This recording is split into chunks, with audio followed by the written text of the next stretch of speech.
Hi there, I'm Ben Morton, and welcome to another episode of the Leaders Kit Bag. It's the weekly micro edition of my podcast. Each episode is just 6 minutes long and is designed to provide you with tips, tools, and tactics around specific aspects of leadership and management. It addresses some of the most common challenges you will face as a leader or manager. They are all recorded unscripted whilst I'm out walking in the countryside, so you'll probably hear birds tweeting in the background or just ambient noise as the people around me are going about their day-to-day life. That's all I'm going to say by way of an introduction, so let's dive straight in to this week's episode. If you are feeling particularly tired, or even as though you might be heading towards burnout at the moment, then let me reassure you that you are not alone. The reason being is that late February and March is one of the most common times when people actually start to burn out.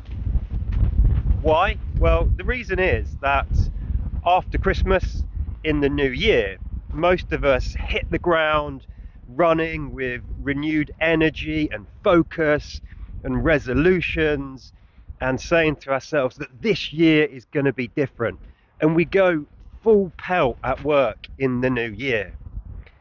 If we're in the northern hemisphere, the days are still short and dark and the weather isn't the best.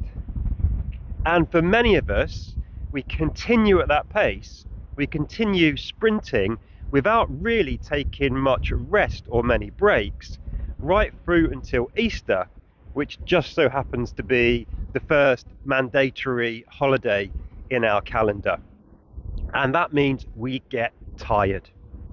And in today's episode of the Leaders Kit Bag, I'm going to share some tips with you to help you better manage your energy and resilience and help you do that for your team as well. Hey there, I'm Ben Morton. I'm a leadership mentor and performance coach, and I specialize in working with business professionals who are moving into senior leadership roles and who are committed to being the very best leader that they can possibly be. So let's talk about resilience. Many people think about resilience as being the ability to just push on.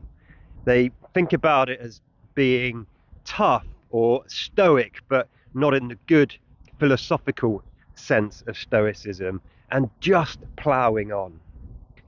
I disagree. I think of resilience as the skill and habit of looking after ourselves so that we can push on when we really need to. Resilience is in part about having a positive mindset. It's about being flexible and adaptable. It's about eating, sleeping, and exercising well, and taking regular breaks to rest and recharge. Back in 2001, Luer and Schwartz wrote a now famous Harvard Business Review article called The Making of a Corporate Athlete, where they compared how elite athletes operate, train, and rest compared to how a business professional operates in the workplace. Well, today I'd like to give you a slightly different metaphor, which is that of the corporate soldier.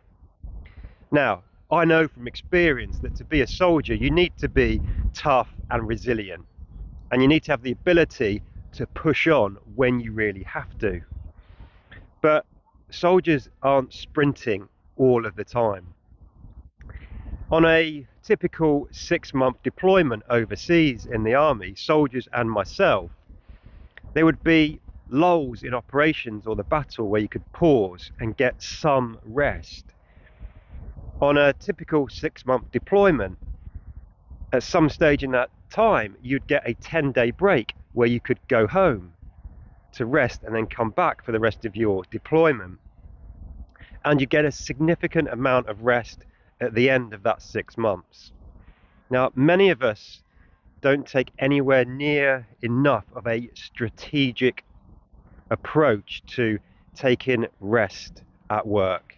We just sprint through work at full pelt until some sort of event in the national or religious calendar tells us to stop, irregardless to the peaks and demands that are placed upon us. It's a bit like many of us go to work and are sprinting the whole time, when in reality we need to make sure we are running and jogging at different times so that we can sprint when we really have to. So my challenge, my call to action for you this week is to take a strategic and deliberate approach to rest and relaxation. Look at where the peaks are in your diary and plan some micro rest breaks around those. Hope it's been useful for you.